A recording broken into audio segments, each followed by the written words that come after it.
Perkenalkan, nama saya Miftahul Rizky dari kelas Pendidikan Kimia B 2018 Fakultas Matematika dan Ilmu Pengetahuan Alam Universitas Negeri Makassar. Baiklah, di sini saya akan menjelaskan mengenai salah satu percobaan dalam praktikum organik yang berjudul aluminium dan senyawanya. Untuk lebih lanjut, mari simak penjelasan berikut. Judul percobaan pada praktikum ini yaitu aluminium dan senyawanya, di mana tujuannya yaitu mempelajari sifat-sifat logam aluminium, yakni sifat fisika, kimia, dan sifat asam basanya dan persenyawaannya. Manfaat pada percobaan ini yaitu kita dapat mengetahui dan memahami sifat-sifat fisika, kimia, dan sifat asam basa dari logam aluminium. Ya, aluminium merupakan logam berwarna putih keperakan dengan kerapatan yang rendah. Logam aluminium merupakan logam yang berada di golongan 3A. Logam aluminium dapat bereaksi dengan asam klorida dan asam sulfat baik encer maupun yang pekat menghasilkan garamnya. Aluminium yang akan digunakan dalam percobaan ini yaitu aluminium oksida dan aluminium klorida. Aluminium adalah logam putih yang liat dan dapat ditempah. Bubuknya berwarna abu-abu yang melebur pada 659 derajat Celcius. Bila terkena udara, objek-objek aluminium teroksida pada permukaannya, tetapi lapisan oksida ini melindungi objek dari oksida lebih lanjut. Asam klorida encer dengan mudah melarutkan logam ini. Pelarutan lebih lambat dalam asam sulfat encer atau asam nitrat encer. Ini menurut Svehla tahun 1985. Aluminium sulfat oktadekahidrat merupakan garam aluminium yang dapat larut dalam air. Garam ini dibuat melalui pelarutan bauksit dalam asam sulfat.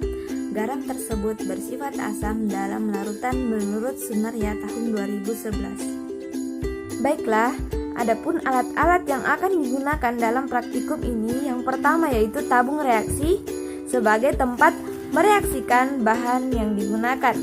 Kemudian, rak tabung reaksi untuk menyimpan tabung reaksi. Kemudian, corong biasa, alat bantu untuk memindahkan larutan.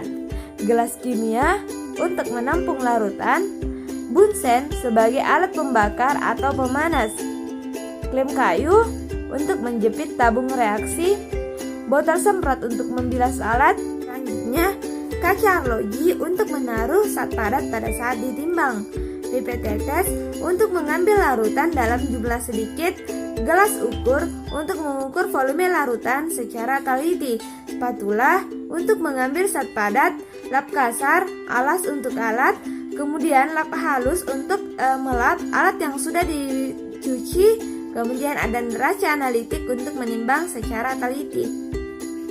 Bahannya yaitu yang pertama, indikator universal untuk mengukur pH, magnesium klorida dan magnesium oksida sebagai pembanding aluminium, aquades sebagai pelarut, natrium hidroksida dan asam klorida untuk menguji sifat asam dan basah, kertas saring untuk menyaring zat pengotor dan endapannya, amonia sebagai bahan agar terbentuk endapan, kemudian metil violet untuk memberikan warna ungu pada serbuk yang terbentuk. Itu prosedur kerja. Di sini yang pertama yaitu penentuan sifat aluminium hidroksida, di mana yang pertama sebanyak 2 ml larutan garam aluminium dimasukkan ke dalam tabung reaksi dan ditambahkan beberapa tetes amonia. Amati perubahan yang terjadi. Kemudian ditambahkan beberapa tetes amonia hingga berlebih. Amati perubahan yang terjadi.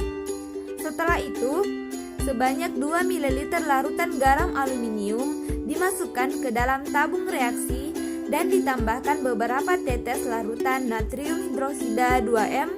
Kemudian endapan yang dihasilkan dibagi menjadi 2 bagian. Pada bagian tabung reaksi pertama, ditambahkan beberapa tetes natrium hidroksida 2M hingga berlebih. Sedangkan pada bagian tabung reaksi kedua, ditambahkan dengan asam klorida 2M. Amati perubahan yang terjadi.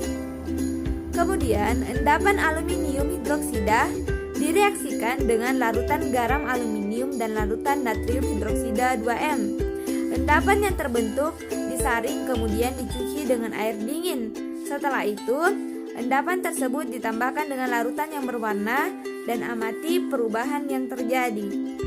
Selanjutnya yaitu membandingkan aluminium klorida dengan magnesium klorida. Yang pertama, tabung reaksi yang berisi aluminium klorida anhidrat dipanaskan dan amati apa yang terjadi. Kemudian, ulangi percobaan dengan menggunakan magnesium anhidrat dan amati apa yang terjadi. Setelah itu, sebanyak 1 sendok aluminium klorida anhidrat dimasukkan ke dalam tabung reaksi dan ditambahkan aqueous setetes demi setetes. Kemudian, larutan tersebut diamati dan diukur pH-nya dengan menggunakan indikator universal. Setelah itu, ulangi percobaan dengan menggunakan magnesium klorida anhidrat. Membandingkan sifat asam basa aluminium oksida dan magnesium oksida. Sebanyak 0,1 gram aluminium oksida dan magnesium oksida dimasukkan ke dalam masing-masing tabung reaksi yang berbeda. Kemudian, ke dalam tabung tersebut masing-masing ditambahkan dengan 3 ml aqueous lalu dikocok. Amati apa yang terjadi dan pH-nya diperiksa. Setelah itu, sebanyak 0,1 gram aluminium oksida dan magnesium oksida dimasukkan ke dalam masing-masing tabung reaksi yang berbeda. Kemudian, ke dalam tabung tersebut masing-masing ditambahkan dengan 3 ml HCl2M dan amati apa yang terjadi. Ulangi percobaan tersebut dengan menggunakan larutan natrium hidroksida 2M sebagai pengganti larutan asam klorida 2M. Membandingkan sifat basa ion aluminium dan ion magnesium. Sebanyak 3 ml larutan garam aluminium 0,1 M dimasukkan ke dalam tabung reaksi 1. Pada tabung reaksi 2 dimasukkan sebanyak 3 ml larutan garam magnesium 0,1 M. Kemudian, masing-masing tabung tersebut diperiksa pH-nya dengan menggunakan indikator universal. Pada tabung reaksi 1 yang berisi larutan garam aluminium 0,1 M ditambahkan dengan larutan NaOH 0,1 M sehingga endapan yang terbentuk dapat larut lagi. Pada tabung reaksi 1 yang berisi larutan garam magnesium 0,1 M ditambahkan dengan larutan NaOH 0,1 M sehingga endapan yang terbentuk dapat larut lagi. Sifat aluminium hidroksida.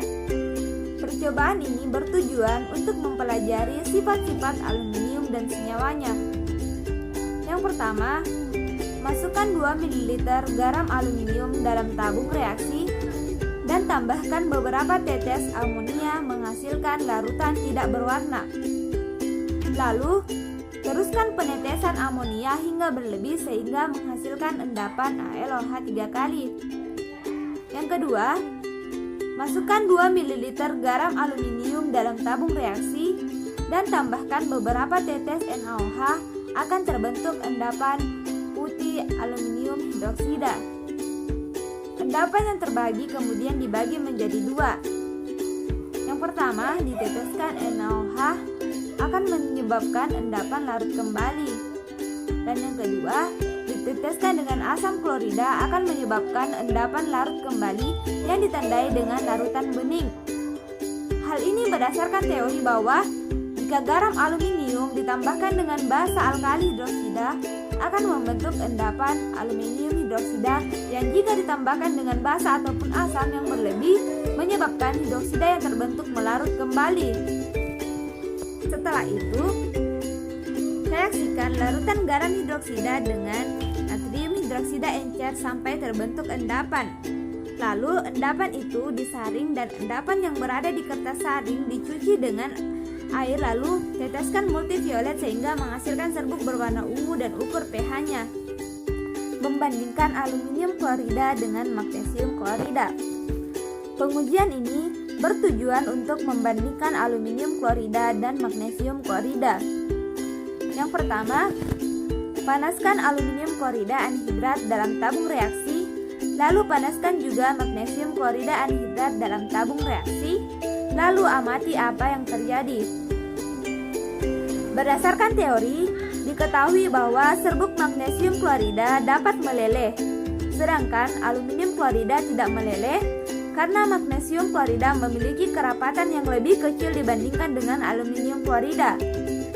Hal ini disebabkan aluminium klorida memiliki ikatan yang lebih kuat dibandingkan dengan magnesium klorida, yang berarti aluminium klorida mempunyai titik leleh lebih tinggi dibandingkan magnesium klorida. Yang kedua, masukkan 1 sendok aluminium klorida anhidrat ke dalam tabung reaksi. Lalu, teteskan air setetes demi setetes dan memperoleh larutan tidak berwarna. Lalu, ukur pH-nya dengan menggunakan indikator universal. Dengan teori yang mengatakan jika aluminium klorida padat diteteskan dengan air berlebih akan menghasilkan larutan asam. Ulangi percobaan pada magnesium klorida anhidrat dengan teori yang menyatakan bahwa magnesium klorida larut dalam air menghasilkan asam lemah. Bandingkan sifat asam dan basa aluminium oksida dan magnesium oksida. Pengujian ini dilakukan untuk membandingkan sifat asam dan basa dari aluminium oksida dan magnesium oksida. Yang pertama, masukkan masing-masing 0,1 gram aluminium oksida dan magnesium oksida ke dalam tabung reaksi yang berbeda. Kemudian, tambahkan 3 ml air lalu kocok. Menurut teori, aluminium oksida tidak dapat bereaksi dengan air dan tidak larut dalam air. Sedangkan pada magnesium oksida, teori yang menyatakan bahwa jika serbuk magnesium oksida direaksikan dengan air akan terbentuk magnesium hidroksida yang hanya sedikit larut dan ukur pH-nya. Aluminium asam, sedangkan magnesium basa. Selanjutnya, masukkan masing-masing 0,1 gram aluminium oksida dan tambahkan 3 ml asam klorida encer. Kemudian amati apa yang terjadi. Dalam teori, menghasilkan aluminium klorida yang menunjukkan sisi basa dari sifat amfoternya. Sedangkan, jika bereaksi dengan basa, akan menghasilkan larutan natrium tetrahidroksoaluminat yang menunjukkan sisi asam dan sifat amfoternya. Dengan magnesium oksida dalam tabung reaksi yang berbeda dan tambahkan 3 ml HCl encer. Amati apa yang terjadi, lalu tambahkan dengan natrium hidroksida. Menurut teori, magnesium oksida akan bereaksi dengan asam klorida menghasilkan larutan magnesium klorida yang menunjukkan sisi basa dari oksidanya. Membandingkan sifat basa ion aluminium dan magnesium. Pengujian ini bertujuan untuk membandingkan sifat basa ion aluminium dan magnesium. Yang pertama, masukkan masing-masing 3 ml larutan garam aluminium 0,1 m dan garam magnesium 0,1 m ke dalam tabung reaksi yang berbeda. Ukur pH-nya dengan indikator universal. Kemudian, tambahkan asam klorida encer pada larutan garam aluminium sehingga endapan yang terbentuk larut lagi. Kemudian, tambahkan larutan asam klorida encer pada larutan garam magnesium sehingga endapan yang terbentuk larut lagi. Menurut teori, jika larutan garam aluminium direaksikan dengan basa natrium hidroksida, akan membentuk endapan aluminium hidroksida, sedangkan larutan garam magnesium akan membentuk endapan magnesium hidroksida. Aluminium klorida bersifat asam dan magnesium klorida bersifat basa. Kesimpulannya, aluminium merupakan unsur yang bersifat amfoterik, artinya dapat bereaksi dengan larutan asam maupun basah. Aluminium merupakan unsur yang memiliki titik leleh yang lebih tinggi daripada magnesium. Ion magnesium lebih bersifat basa dibandingkan dengan ion aluminium yang bersifat asam.